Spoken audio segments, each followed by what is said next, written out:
Welcome back and ting and ting and ting. I'm Mr. Giant, and today we're going to look at what if Alexander the Great never died young. We're going to take a look at that. A couple days ago, we watched How Did Alexander Die? So now we're going to take a look at what would have happened if he hadn't have died. Hope you guys are doing okay out there. Taking care of each other, and most importantly, yourself. Let's go ahead and YouTube and simmer and see what this is all about. Before we talk about Alexander the Great and empire and changing the course of history, I wanted to say this video has been sponsored by the new strategy game Humankind. As any history nerd would be, I have been excited for this game ever since it was announced a few years ago, but coincidentally they offered to sponsor this video to promote the launch. To find out more, click the link in the description, but as for now, let's talk about a man who built an empire of his very own. In the span of a decade, his empire had grown from a small peninsula to the entire known world, as far as anybody knew. Not once ever being defeated on the battlefield, his only weakness was the will of his own troops, tired and sick of campaigning for so long. After returning back to Babylon, the center of his new empire, and mourning the loss of his friend, Alexander died at the age of 32. In his mind, believing that he was a demigod, that his own men had failed him, and that there was more of the world to explore and conquer. Which is why it's always one of the great what-ifs in history. The question of what if Alexander the Great didn't die so young? It's relatively unclear on how that happened. He could have died from malaria or some other disease. He could have been poisoned by his own men after having them march across Asia for years. No matter what the cause, let's say in this alternate timeline, Alexander continues to live on.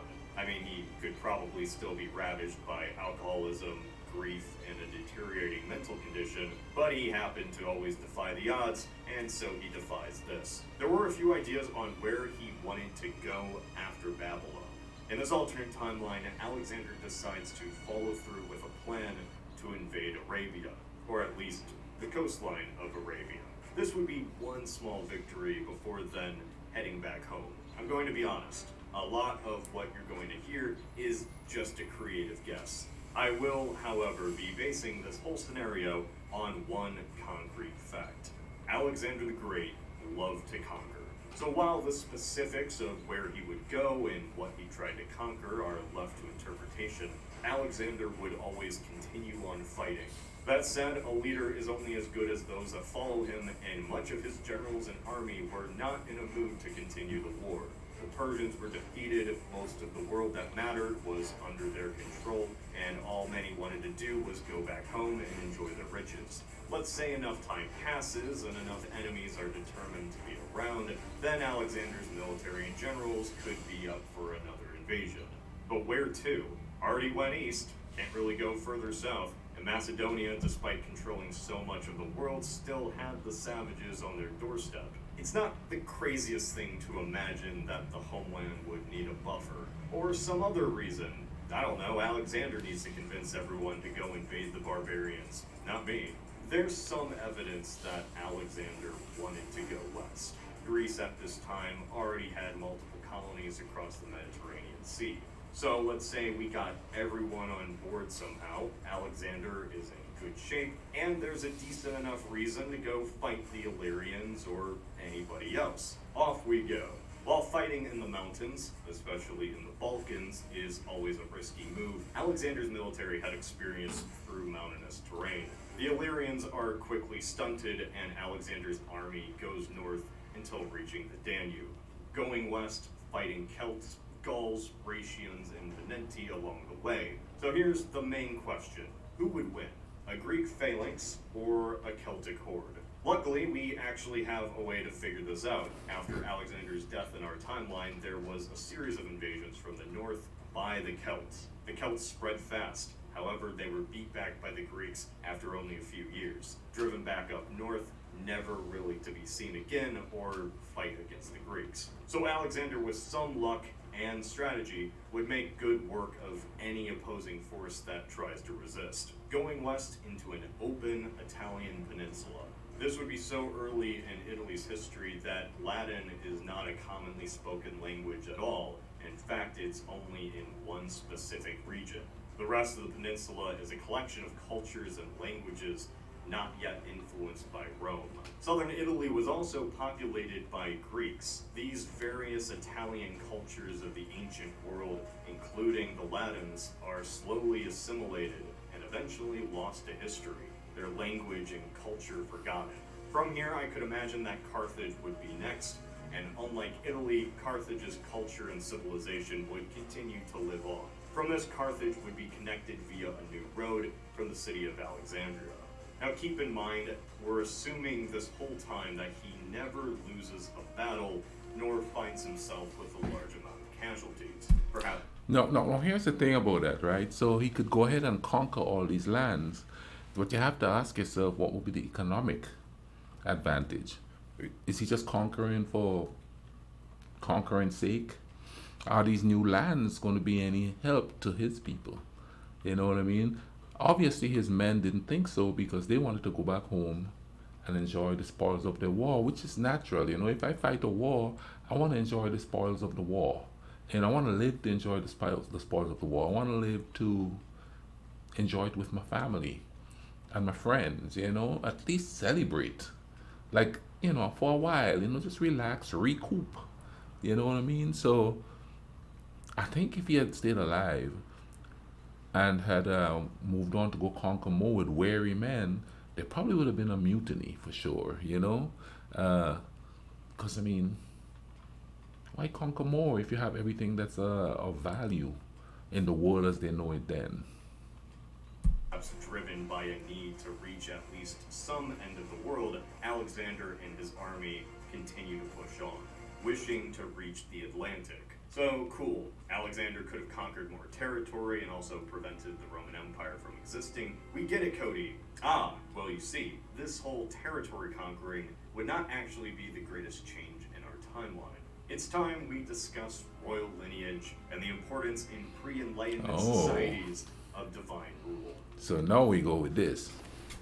Alexander the God. In our timeline following the death of Alexander, he was deified in Ptolemaic Egypt. This was a political action as well as a religious one, perpetuating Alexander's divinity while also coincidentally linking the royal family with the Greek/Egyptian pantheon to the people.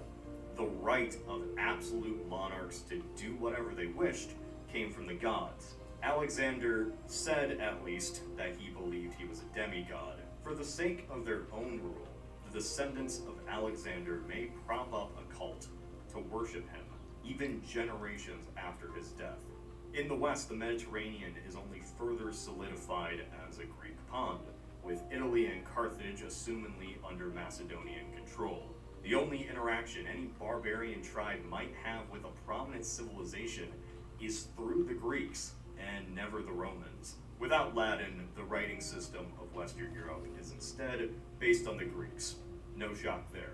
But without such a blatant genocide of the Gallic people, we'd see a writing system that blends Celtic and Greek, forming a wide range of alternative writing systems we can't even imagine. Total Think about confusion. how Slavic people adopted writing from the Byzantines, taking their form of Greek and transforming it into what's known as Cyrillic today.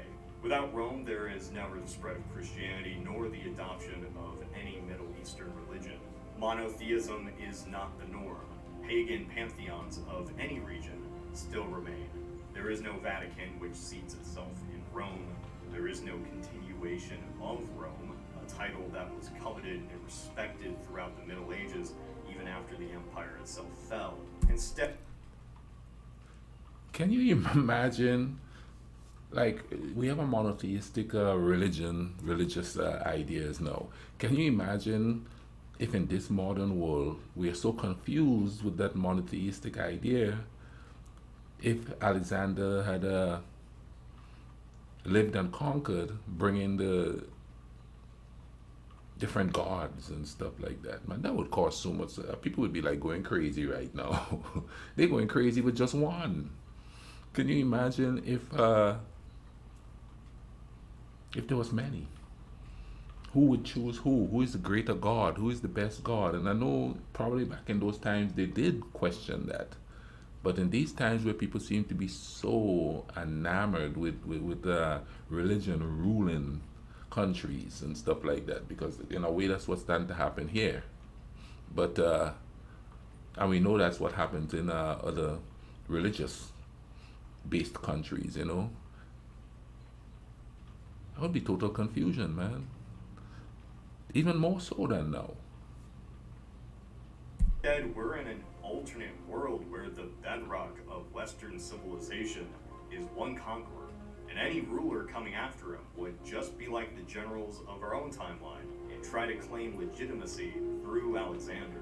I'd imagine his legacy and achievements may be worshipped in the same way as, say, the Emperor of Mankind from 40K, and his Son of God status being a militaristic alternative to Jesus.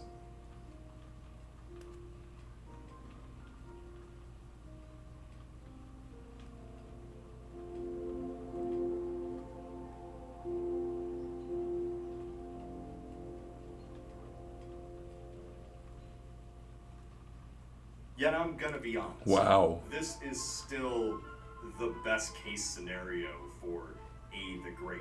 In a more realistic, alternate world where Alexander the Great had not died when he did, it's most likely that his keys to the kingdom, his generals and his followers, would have just been done with him if they didn't do away with him in our timeline already. They wanted to retire rich and with their new spoils of war. The Persians were defeated, and that was the main thing that mattered.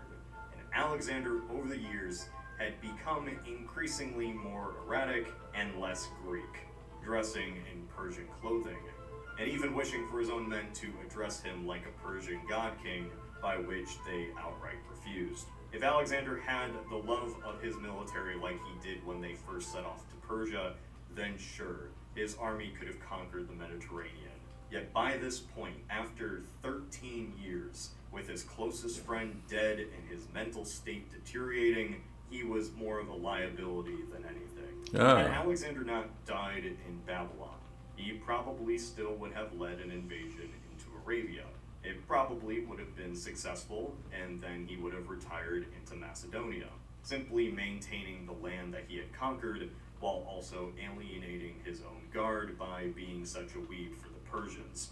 As you see, Alexander would have wished for Persian and Greek culture to blend in his new empire. And whether or not that would have been a success, we'll never know. Had he been successful in his goals and continued to live on, this area of the world might have become far more unified and culturally linked without his generals ever taking over. Had Alexander lived just a little bit longer, there was a chance that his dynasty might have continued far after his death. But we will never know how Alexander IV would have ruled, as he was killed along with his mother in a purge of Alexander's heirs. Wow. Thanks, generals. But you know, even though Alexander's generals did divide the empire amongst themselves and could never imagine mixing Greek and Persian cultures, or Greek with any culture for that matter, there's a way for you to be able to, right now. Like I said before, this video was sponsored by Humankind, a turn-based strategy game where you can build a civilization of your own. Man, that's an interesting concept there. The world would have been a much different place if Alexander had not died. Even if his army had turned on him, there would have been more turmoil, I believe, because, I mean, he did get to some kind of deity status at some point, you know, so some people looked up to him as a demigod or as a god, you know, in essence. So that would have been interesting to see where we are now. But like he said in the video here, you know, the language would be different, you know. And the most poignant thing in there is how people wanted to mesh religion and politics, and how they use religion and politics, you know. And I think that dilutes the spirituality of religion when you mesh politics and religion, because politics is just pure trickery. Politricksters is what they are. Listen, man, I hope you guys enjoyed this with me. You know what I mean? And I'll link the other video that I did how did Alexander die, you know, so you could go back and watch it and then watch this one to see if he didn't die, you know what I'm saying, and thing. I hope you guys are having a good day out there, man. You all take care of each other, alright? I'll link the video in the description. Cool runnings.